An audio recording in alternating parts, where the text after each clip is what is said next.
So, in case you're in the wrong place, we're doing BASIC the first 10 years.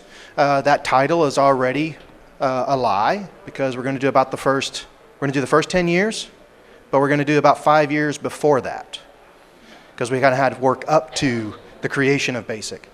Because I think it's important to know where it came from to understand where it went. So, who am I? I'm a dad, and I'm someone who really loves the programming language BASIC. If given the option in a professional environment, and given the choice, I will use a version of BASIC of some sort. So, and luckily enough, I'm typically in the position to do so. But I don't have any sort of education of this. This is purely a hobby, and I keep kind of diving down rabbit holes, and the more I dive down the rabbit hole, the more I learn. So this is really just an opportunity to share some of the stuff that I've kind of stumbled across. Some of you may know. I'm hoping there'll be at least a tidbit or two that you might not have been aware of. With that said, I'm also going to put a little bit of a disclaimer in here and kind of a warning in that although Kimini and Kurtz, if you don't know who they are, you will by the end of this talk, certainly heroes, and certainly their contributions are without question. But I'm also going to poke a little bit of holes in some of their statements that they made about other versions of BASIC. And in this talk, I will be able to provide you a few examples of why maybe they weren't so clean in what they were accusing others of. So that's not to detract from their contribution at all. So still my heroes. Okay? So in other words, I'm not really anybody, I'm just a hobbyist, and hopefully I got something to offer. We'll see. So first, to start off, we got to talk about where BASIC originated.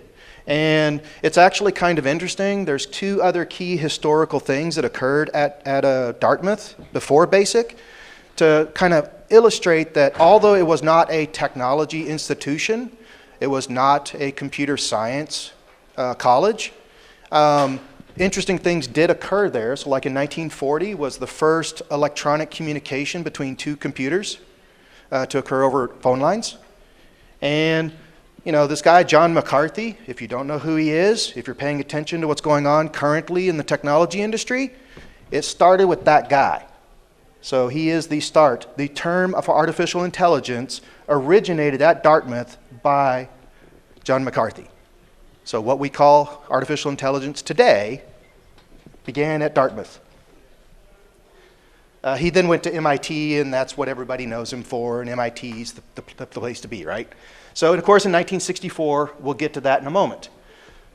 A couple of key things. Obviously, BASIC's been around for a while. This is a plaque that they installed on campus by the IEEE to honor BASIC and its contributions. And there's also a historic highway road historical marker that's in New Hampshire for the programming language BASIC, and as far as I know, the only one that exists for a computer language. And if there is another one, we can always claim it was first.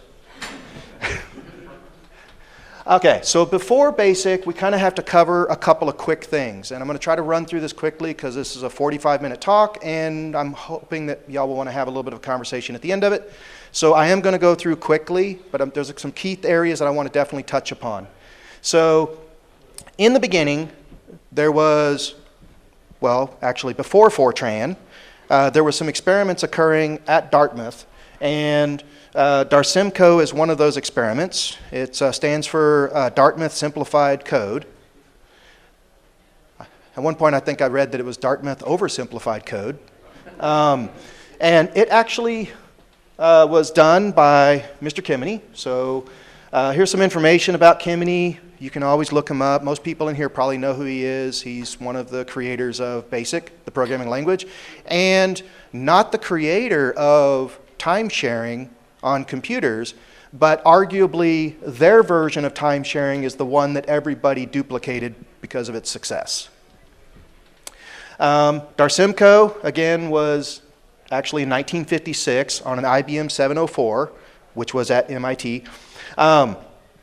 he created this language to try to make it easier to program, and about a year later, this other one came along called Fortran. So it didn't stand a chance.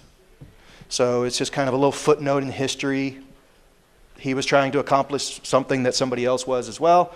And a little interesting tidbit here, and I think this is important to the programming language BASIC and the idea of the programming language BASIC. He realized that performance wasn't the end-all be-all. It was about being able to get what you needed to get done quickly and be able to do it in like 5 minutes instead of spending months trying to get the assembly code to work. He decided to take a moment and try. He was frustrated and tried it in Fortran and came to a solution in 5 minutes, and he was done. All that month's worth of work, just a waste of time. And I think that idea stuck with him. And then you have Kurtz. He's the co-creator. Now, to put things into perspective, you kind of have to think of it this way. Jumping wrong direction. Kemeny is actually who wrote the BASIC compiler. Okay?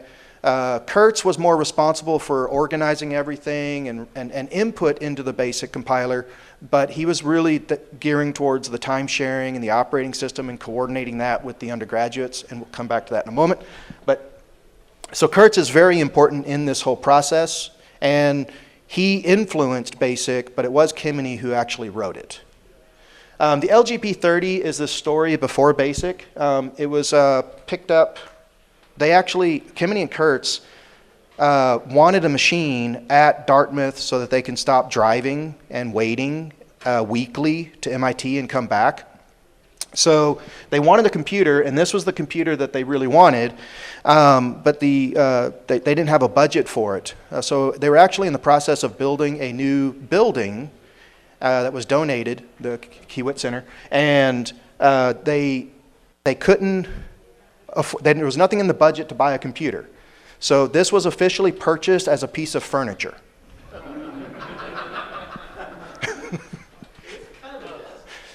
Exactly. So, and it is a relatively small computer for the time, which makes it very interesting. And I want to point out that there's someone that has an emulated version of this computer at hardware level that is actually out there right now. I've talked with him. And a couple of things I want to point out about this computer, and then we'll talk about them real quick, is anybody notice anything odd about this keyboard? Different colors? It does have different colors. Okay, it's a little hard to see in this image, but maybe this image, you'll see it a little bit more. Look at the top row of keys. It's missing a 1. So it's missing a 1. There's no 1 on this keyboard. So Usagi Electric, David, who's also here, and he has an LGP 21. He sent me the picture of the machine he was getting a couple of weeks ago, and I was like, wait, where's the 1 key? How could there not be a 1 key on a computing device where it's all about ones and zeros? So it turned out that the lowercase l was its substitute. Okay? And this took me down a rabbit hole because I was like, well, how are you writing programs and differentiate between numbers and letters if this is the case? And which led me to a term called stroping. Stroping is all the keywords are identified as keywords by beginning and ending with an apostrophe in the programming language of ALGOL. So just be thankful that people came to their senses and other hardware came into place that we do not have to write code with an apostrophe around every single keyword, because that could have been the future. So just pointing this out, I'm gonna slide through this real quick. So here's a rhythm, a rhyme that these people would repeat to themselves in order to start up this machine. Okay? So, they'd have to click things, it would make noises, a certain number of noises, a number of clicks, and they would have to then do something. And so they had to repeat this. Now, I think his name is Larry, the one that's doing the LGP30 that's out there. I think he said he'll bring his laptop tomorrow, so if anybody actually wants to see this in action, you can. So this just talks more about what I just said. Okay, then we move on to Dart. And so in 1959, this machine is sitting in basically the basement, and an undergraduate student came in and said, I want to write my own programming language for this because writing to the machine code is ridiculous. So he attempted to write a Fortran-inspired compiler, and this was done by an undergraduate. This was the second key component that came to help create BASIC, which was, wait, non-professionals can actually do this? Students? So, which then leads to Algol 30. So the idea behind that was to create a version of Algol 58 at the time. By the time they finished it, it was closer to the specs for Algol 60. And it's not called Algol 60 because it wouldn't fit on this machine. So it was trimmed down. They kind of kept the pieces that they could fit in. And they also built a runtime to handle floating point math because apparently the machine doesn't support that. But the key thing here is this Garland, Hargraves, Knapp, and obviously Kurtz were involved in creating this, and their names will come up yet again in a little bit.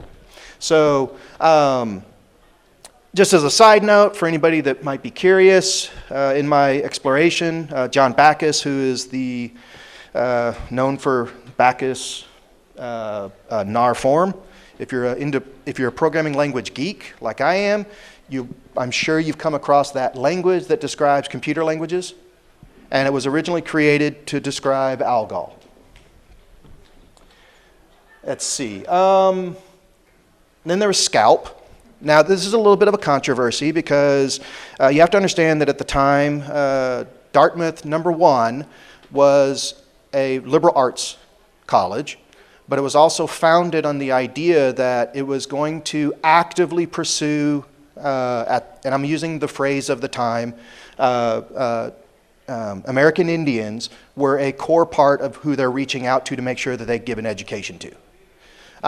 So their mascot was, an Indian mascot, and so they use this Scalp as a name for one of their programming language experiments. So that's kind of where that comes from. I don't think anybody would do that today. But the internet is what it is. Maybe they would. So, but this is another key point. So Scalp was fixing the Algol 30 problem because it was taking too long to get your stuff in there and actually compiled and get a result. So this is where they introduced this compile and go style, which would then carry forward into what would become BASIC. So, and then you have DOPE because, college students. Right. So this was actually a very short-run experiment. It lasted for less than a year. And notice that part of it was actually developed by a college student at the time. A high school student at the time. Yes, he went on to become a college student at Dartmouth, but at the time he was a high school student. Basically the idea is you can get anybody to write computer languages. So I was going to put more details here, but because of time, we are going to move on past that. So I just wanted to bring to attention, because the opportunity is here, the LGP30 is not here, but the LGP21 is, and this is the cost-reduced, slightly slower, but very similar machine to the LGP30 that we've been talking about, and it's sitting out there right now, so you can actually go look at it, and yes, it still has the oddball keyboard of the time. So now we kind of jump forward a little bit. In 1962, 1963, Kimmeny and Kurtz decided we're going to fix this problem. We want a better computer that's faster, and we want to make it available to all the students on campus. And so they started looking at the GE 225. If you look closely, that flyer is the 235. So I guess they never took a photo where they were actually looking at the 225 flyer. And they basically already decided that's the machine they wanted. They flew to Phoenix and pitched an idea to GE to try to talk them into giving them a computer. That did not work. GE came and said, yeah, come on down. And it was a sales pitch, and they were disappointed and went home empty-handed. So, however, they did end up with the GE 225. because they said, oh, we need to do the right thing. We need to put out a proposal. Here's what we're wanting. This is what this is the specs that we're hoping for.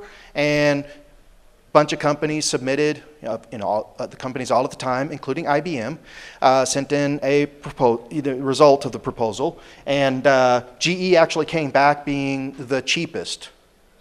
So they were able to get that. However, they didn't have the money. So I'm going to let it sit on here for just a moment and point out that obviously he was a big fan of his own creation. And just to highlight, this is the back off of my motorcycle that I have not had in a while, but him and I think alike. So in any case, the challenge was, okay, now they've got the machine they want, they know what they need to do, how are they going to get the money for it? So the reason why I'm sticking here for just a moment, I want to talk just quickly about who this guy was. He came from Germany as a young teenager, went into high school in the United States, graduated in less than 3 years with honors, beginning that process not speaking a word of English. So finished high school, English, and graduating top of the class. Went into his college career. Partway into his college career, he was drafted to go work at Los Alamos on, that wonderful little project they had out there. And while there, he got introduced and got to see von Neumann. So I don't know if y'all know who von Neumann is. Basically, if you don't, he's responsible for the architecture that we use in computers today, and it's pretty much his design. And at that time, his daughter says that he remembers saying that he hopes he lives long enough to see that become a reality. So he was very interested in that.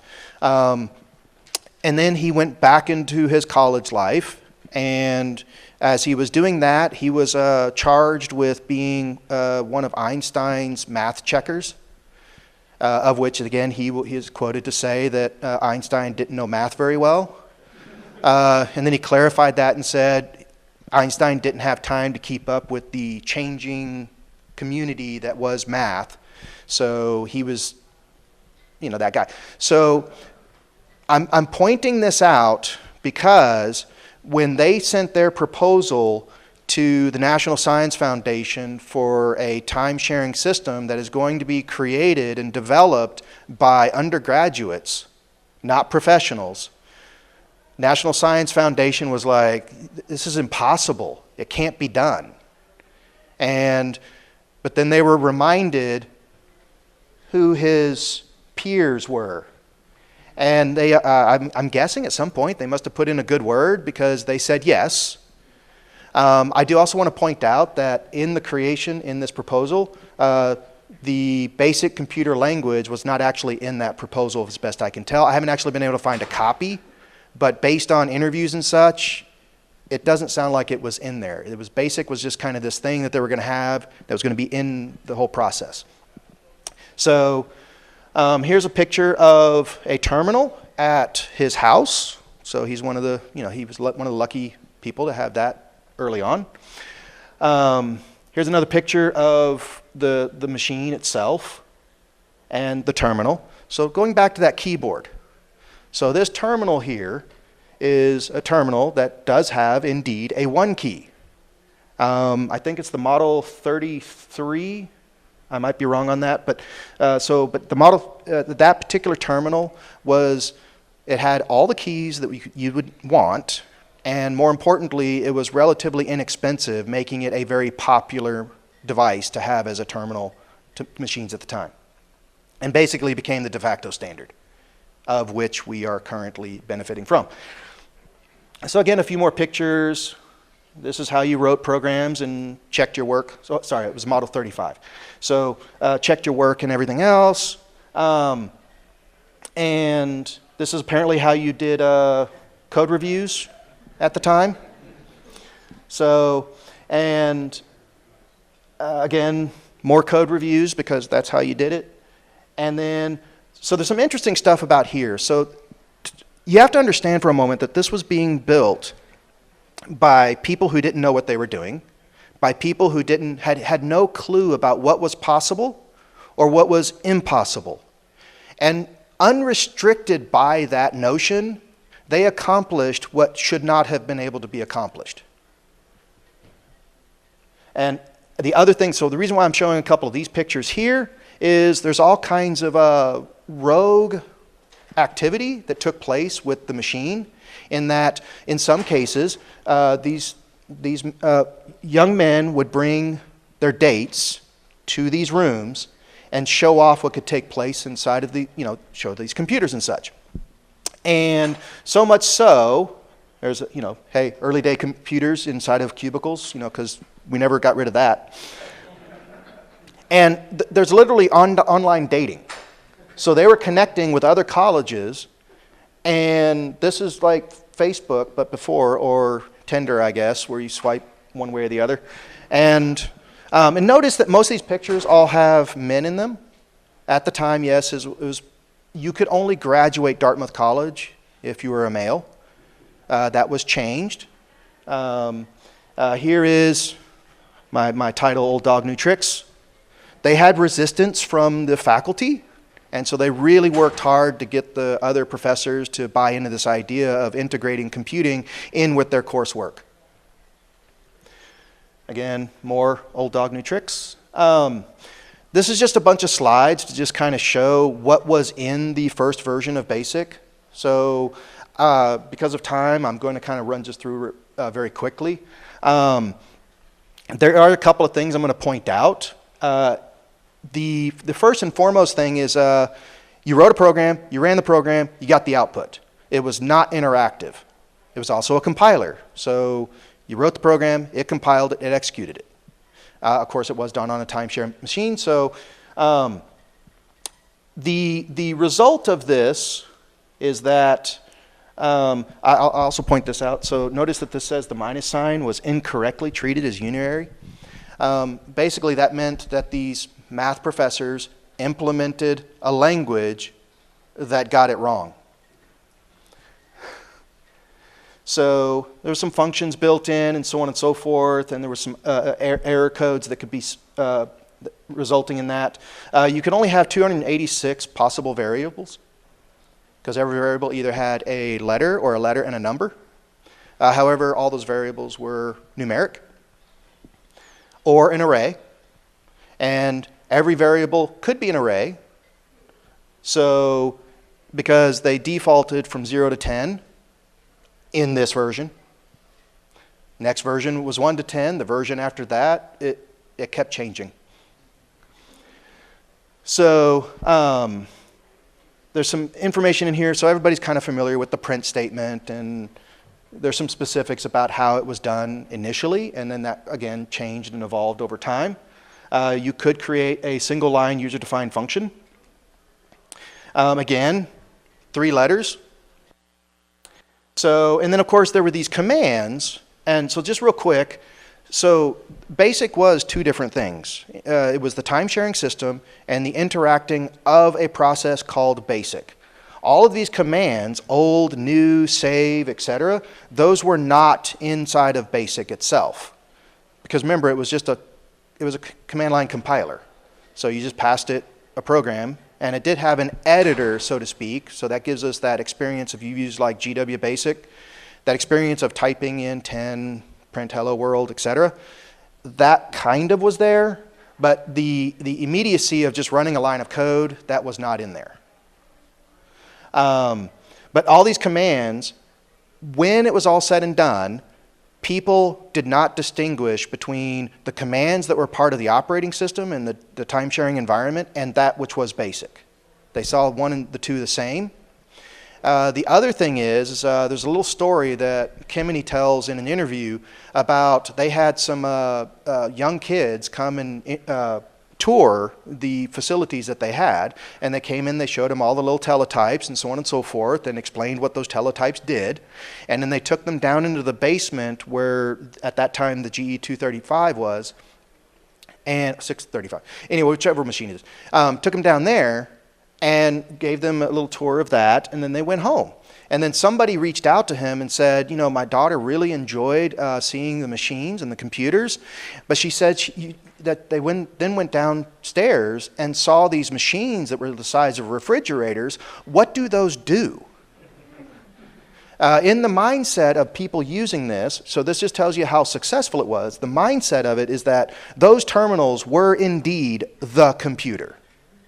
That was the computer in and of itself, even though so they pulled off an illusion that worked out really, really well. Again, a couple more commands.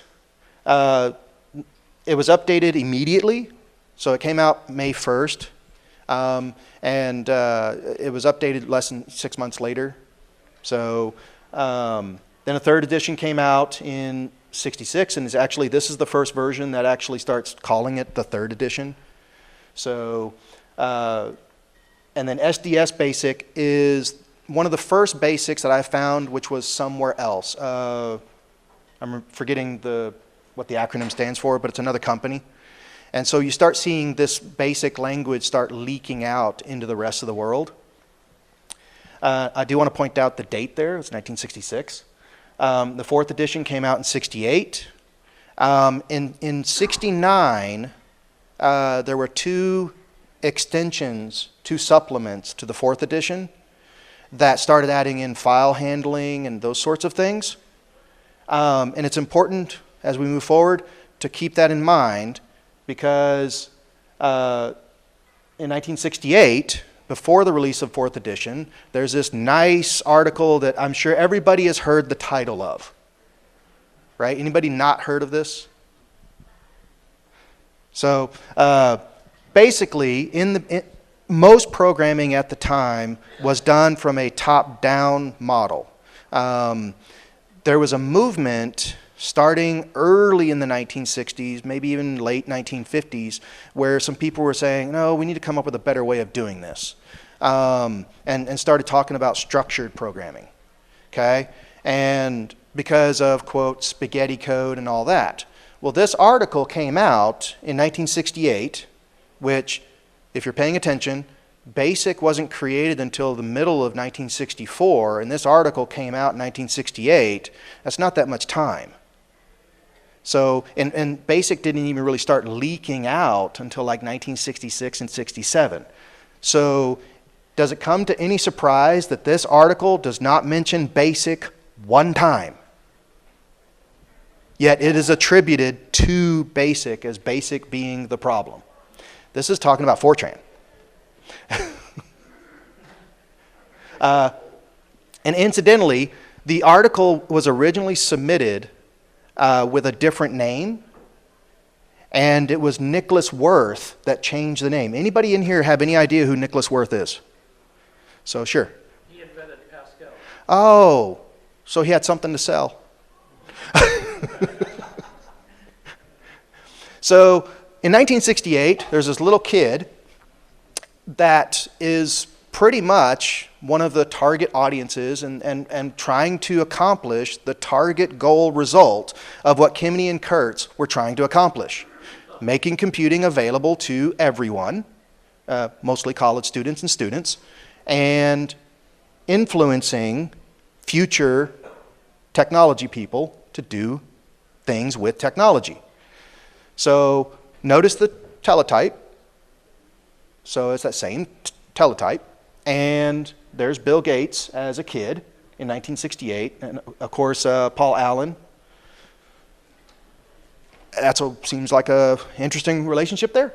But so like I said, in 1969, so the version that Bill Gates was actually attaching to and using was based off of a version before or around the supplement time of the fourth edition of Dartmouth Basic. So fast forwarding a little bit, there are 8 versions of Dartmouth Basic. Okay, I will not cover all of them because those later versions came out past the 1974 mark that I'm going to be ending this talk on. So HP Time-Shared Basic is important because that's 1969, and most versions of BASIC that exist out there today can trace their lineage back to this specific version. okay? Which again is based off of this 1964, the fourth edition and the supplements is where they were inspired. So unfortunately, that's what Bill Gates got introduced to.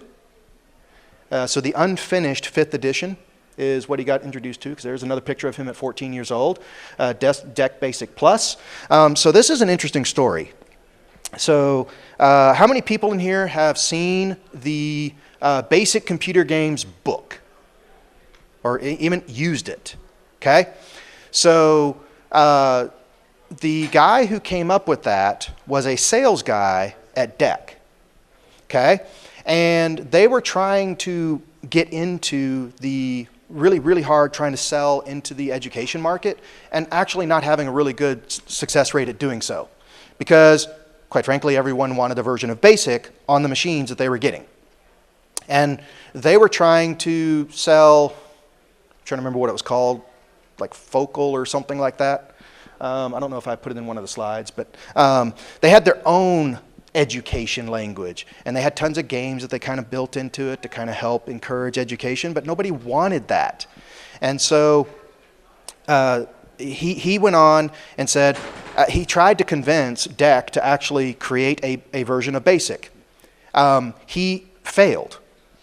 DEC refused to do so, so he went on his own dime and hired somebody to do it, and then converted a bunch of those examples into BASIC, and DEC actually was able to get into that industry.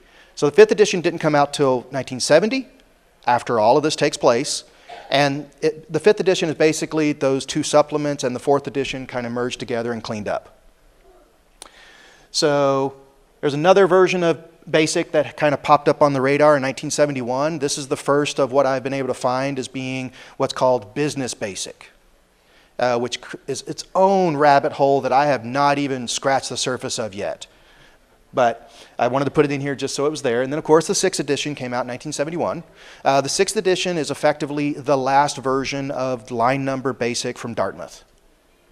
Because the story after that, so before we move on to the story of that, here's the story of Bill Gates that just came to surface, literally within the last few weeks. Anybody follow Slashdot? So there's a Slashdot mini article that popped up just a few weeks ago about this. And so apparently the story goes that somebody loaned a PDP-8 to the school that Bill Gates was going to. And he decided he wanted to write a version of BASIC for it, because that's what he did for his spare time. And then he would go on these long hikes, and he would optimize the code in his mind as he went on these long hikes. And how long were these hikes? Apparently like a week long. So that's what he was doing in his head. Summer break came. When he came back after summer break, the computer was gone, and so was his work. But the story goes that he kept that in his mind in pretty good fidelity. So here's Bill Gates in 1973, again next to the teletype. Funny fact, as a much more successful Bill Gates, he recreated this photo in exacting detail. You can find it on the internet.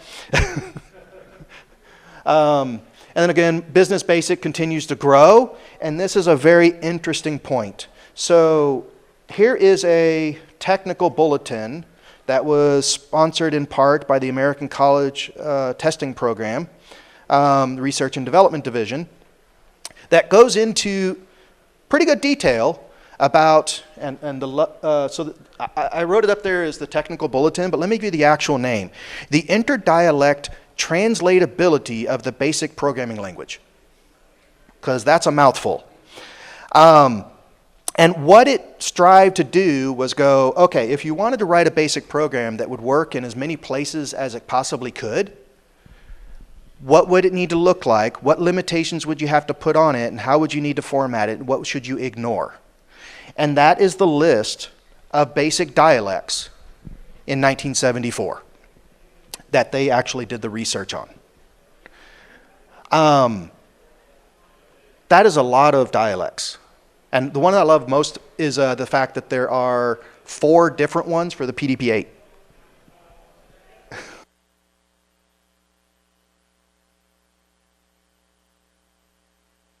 And of course, Dartmouth Basic is on there. And wouldn't you know that Dartmouth Basic is one of the most compatible ones and recommended.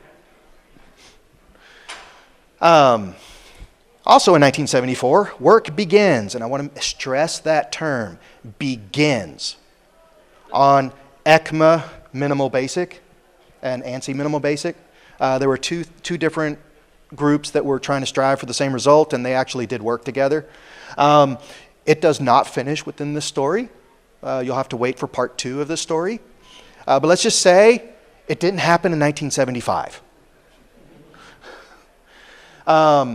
So in 1974, they were awarded an award by one of the technical industries, industry bodies.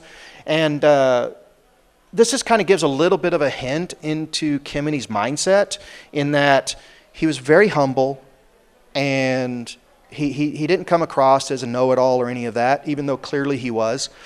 And so he really did give credit to the undergraduates. It might have been their idea, but without the undergraduates, it would not have happened. And many of those people went on to become very, very successful in the computer industry for many, many, many years. In part 2 of this talk, which I will be doing in the future, those names that I mentioned, they are definitely key figures as time continues to go on. And then I will end it with the introduction of the Altair 8800, where the world completely changed. And that, like I said, will begin the process of my next talk. So hopefully look for it in the future. And that's it.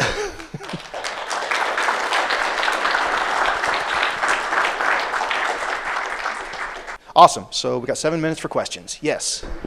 So for all these basics, were they compilers of this still, or when was the transition to like the more commonly seen interpreted basics?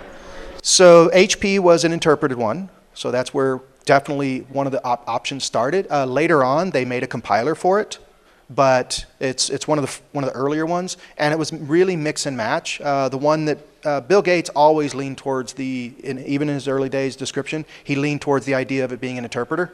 So, but a lot of them were still compilers throughout that time. So, good question. Yes? On the going back to the keyboard,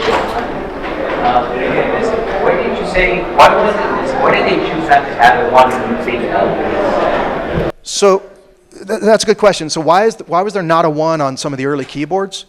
Cost, because during that time they were still the long arm. So it was a cost reduction, and they found a solution in that you could just do Shift L to act as the 1. But of course that creates its own set of problems when we decide to start using these for computers. These were not designed for computing, they were designed for remote communications, and so a Shift L was perfectly suitable for that. Yes? I'm curious, so there's still a lot of COBOL running like business software, right?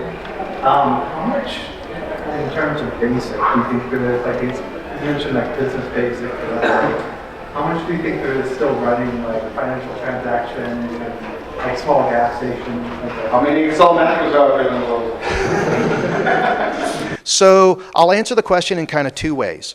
One is that there are active websites out there right now that are still talking about Business Basic, but as far as the usage of it, I don't think we'll ever know the answer to that. And honestly, I'll say that it's unlikely that we ever will, because Basic has been demonized, and people that are using Basic typically don't talk about it. Okay? And with that said, I will switch over to Microsoft, who is obviously the purveyor of arguably the most popular version of Basic, and they are so secretive. I was an MVP with Microsoft, not an employee, just recognized and kind of got inside track. And even with NDA ability to talk with them, those numbers were absolutely never shared. The closest they ever came to sharing this was about 15 to 20 years ago, when they made the point that as far as number of F# developers, 1, Visual Basic developers, 10, and C# developers, 100. So that they just gave a rough ratio, and that's about the closest we could ever get to having an answer like that. So that keyboard that's missing the 1 key, is it also missing the 0 key? Because you can. No, there is a 0 key. Why did they do that? Really? So at the time, I think I can kind of answer that. At the time, they really did differentiate a 0 from a O, in that the 0, and it depends on the keyboard and the manufacturer, but one version would have a line through it and the other one would not. So, but it wasn't always accurate as about which one was which. They decided to flip that back and forth depending on manufacturer. Yes? This is for anybody who knows. Is Excel still using VBA, the latest versions? I'm just wondering. And do you ever think BASIC will make it come back? So I do believe that they still haven't completely shut that off. I can tell you that VB script was officially end of life. But how it's used inside of a scripting engine, inside of products. At one point, they tried to kill it off with the Apple version of Office, but then they brought it back. So it's in the air. So that one's hard to answer. And then as far as future of BASIC, please come to my talk on tomorrow. Just like to say something for anybody who's ever used a Roku TV or Roku player. All of the higher level Roku channels, Roku apps, they're typically written in a language called BrightScript, and the syntax of BrightScript is very much patterned after Microsoft Visual Basic. Oh, that is awesome. Would you mind connecting with me through, go to gotbasic.com and connect with me either on Discord or through GitHub, and let's get that added to the GotBasic website. Yeah, I mean, you'll see that the syntax is similar. And I have a section for basic likes, so it can definitely go in that category. Anybody can go to developer.roku.com. Thank you. Was it unusual what Dartmouth was doing in the 60s and 50s, developing a bunch of experimental languages, or was that something happening in a lot of other universities? So the difference between what was happening in Dartmouth versus elsewhere is what happening in Dartmouth was being done by students, not by academics. So technically they were academics, but they were just rogues. It was just wild, wild west, and they didn't know what they couldn't do, and so they did it anyway. So was that happening elsewhere? And it was more calculated elsewhere, and one of the reasons why that is the case is Dartmouth actually had, this is from what I've been able to uncover, they had no government contracts of any kind. So they had no reason to have secrets. And so they didn't even really track what was going on with the computers, and actually had a policy in place. They did not care what anyone was doing with those computers as long as someone was using it. So it was unrestricted access to do whatever they wanted. If they wanted to play games on it, fine. So that's, I think, the big difference. Everywhere else, it was more academic and rigid. I don't know for sure if it was happening elsewhere like Dartmouth, but I'm not aware of that. Yes? To piggyback onto his question, you mentioned that Dartmouth was the first networking computer and the first beginning of AI, and the question that popped into my mind is, why Dartmouth? Why wasn't that happening at MIT or Stanford or Harvard or something? It was just an environment that was, and this is all appearance, I wasn't there obviously, nor am I a Dartmouth graduate of any kind. It just appears that it was a much more relaxed, open, welcoming, and Kimony was clearly this idea of being embracing and really trying to propel Dartmouth to be something new. So maybe rephrase that, there was a more creative environment maybe? It was a liberal arts college, so certainly that's an aspect of liberal arts colleges, right? Yes? Who's attributed to coming up with the acronym? So that, I could not find an answer to that. However, and I can't remember what it exactly was, but there's at one point in an interview, Kurtz actually misspoke what the acronym means. So I think he said beginner, I can't remember what it is, but there's at least one instance where he did not actually call it beginners, intermediate, so on and so forth. So I'd have to look that up to see what it was, and I have not found which one came up with the name. BASIC was also used in the industrial microcontrollers sometimes. So when I worked on, they had a special language that included all additional instructions to move motors, inputs and outputs and stuff like that. And that history continues forward. It's a little bit more antiquated now, but the BASIC stamp is like a really good example of it continuing forward in that space. I mean, obviously we can write, so anybody in here familiar with the ESP32? So at one point, it was not the ESP32, but the ESP, the one, yes, the 8266 actually had BASIC inside of its firmware. So for embedded systems, yeah, it still continues to weirdly show up because there was no reason for it to be in that firmware.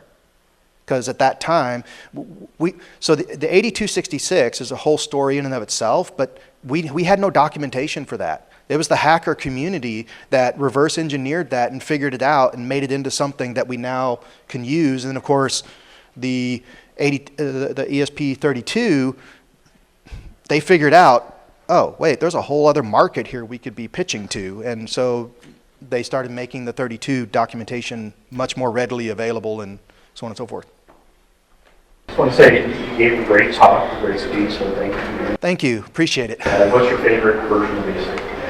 I'll be honest, it's the latest version of Microsoft Visual Basic is my absolute favorite. I have a keen desire to bring back QBasic for some niche purposes. So I'd have to call that my second. But I also, when Windows Phone and Silverlight were things before Microsoft killed them off, I actually recreated a very, very compatible, compelling version of GW Basic for those platforms.